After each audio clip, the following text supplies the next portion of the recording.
Hey, how's it going? And today I'm just doing kind of a different video. I'm posting this render that I'm doing right now. I was working on this today. It's still rendering out right now. This is about 320 frames. And as you can see, looking at the render time, it's already been 4 hours and 14 minutes. I just thought it might be helpful to talk about what I'm going through right now in my thought process as I'm trying to work on putting together this animated story about a robot. And of course, we're trying to make it look as professional as possible. And we're trying to use 3D animation instead of live actors. To kind of just go over some of the things, my notes here. This is keeping it real, I feel. This is first note on this whole process, my first test scene that we're working on is the difference of running versus walking. What I mean by that is that when I built this stage for this character, it was 100 meters by 100 meters, and originally the idea was to have the character running through a forest. And what happened was I realized that he would get across the 100 meters faster than it wouldn't take him very long to run, maybe 10 seconds across. I realized that I actually needed to have him walking. So if you see the character walk, one of the reasons he's walking is that it takes him longer to get across the terrain. And if I don't have much terrain, I literally don't have enough terrain. So that's something that I never thought of before. And I don't know, I kind of was thinking in 3D you have unlimited terrain, but you really don't, because the more geometry you've got, the longer everything's going to take, and it can get a lot more messy. So I realized that you don't really have unlimited terrain in 3D, and it makes a difference whether your character is walking or running, almost the same as it would in real life. If you're going to film a scene running, of course you're going to need a lot more land and area to block off for filming versus if you're just filming in a short location. So interestingly, you don't necessarily have unlimited space in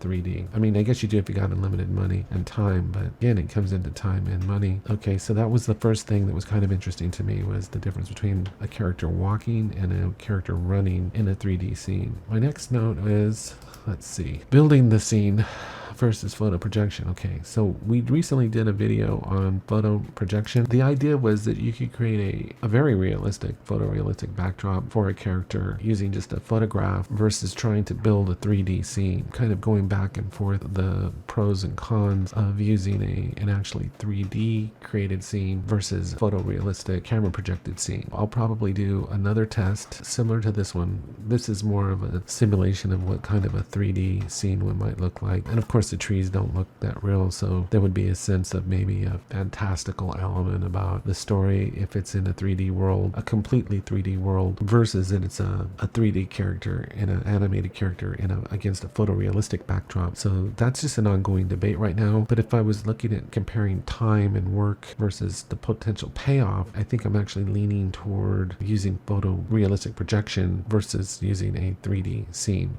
The third thing is 3D is actually a lot of work. It seems like it would be easy, but it's actually really hard. You can spend 5 or 6 hours working on a scene that's only going to be like 10 seconds long. In some senses, it's almost worse than filming a movie, because you can actually get a lot of shots done in one day on location with on-location audio. In 3D, you can actually spend a lot more time trying just to create a very simple scene, just because of all the logistics of everything that's involved with. The point of this is that you probably want to cheat in 3D as you would in real life filmmaking, because you just don't have the time or the resources to devote. Might not have 8 hours to spend to get a 15-second CGI shot. It would be easier, rather than like filming this character walking along this path, to just get a shot of his shoes on the ground walking versus getting his whole body and getting this whole grand landscape in. If you see a lot of cutaways and insert shots and things like that, the reason for that is that it's too much time to try to create an entire 3D scene. It's just a question of time. You don't necessarily have the time to work on that, to devote to it. So you're going to have to cheat just the same as you would real life filmmaking. And actually, in some ways, I want to say that real life filmmaking is easier than 3D. The fourth thing to really consider about all this is that as I'm looking at creating this 3D scene is the render time. So this scene is, I don't even think it's 10 seconds long. Already, if I look at the elapsed time, I'm at 4 hours and 20 minutes. It looks like I got another 40 minutes to go. This isn't even at the highest resolution. When I look back at the image, I see noise, and I see that I've got to increase my rays and stuff like that, my bounces and stuff, and my samples. So I realize that the render time actually for just this 10-second scene might even be longer, because I'm going to have to increase the quality settings. So that's another thing to consider, is how long it's going to take to render things. It may be that we'll end up just going into comp on some things because it's just taking too much time to render out in terms of the system. When you're working on a 3D story, a CGI, render times are a real factor factor, because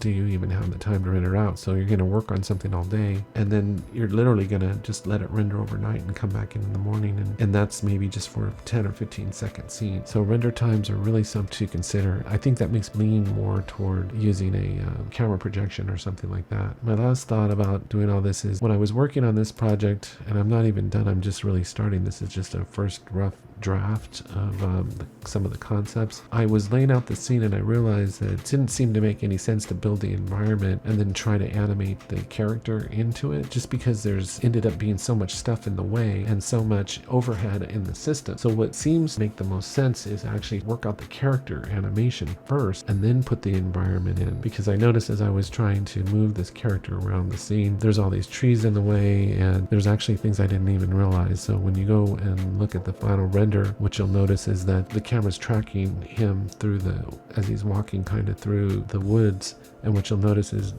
I'm passing by shadows, and the shadows are kind of causing the shadows from the tree, and in some ways it's a cool effect. In another way, it was an effect that I wasn't counting on, is that I think it would actually make more sense to work out your character animation and get that all figured out and lock that down, and then bring in the environment around your character. I think that would be a more efficient way of working, and I didn't realize that until I tried to stage this scene. And it's not even that elaborate of a scene, it's just him kind of walking through this wintry surreal forest. That's it. That's all I had for today. I'll talk to you later.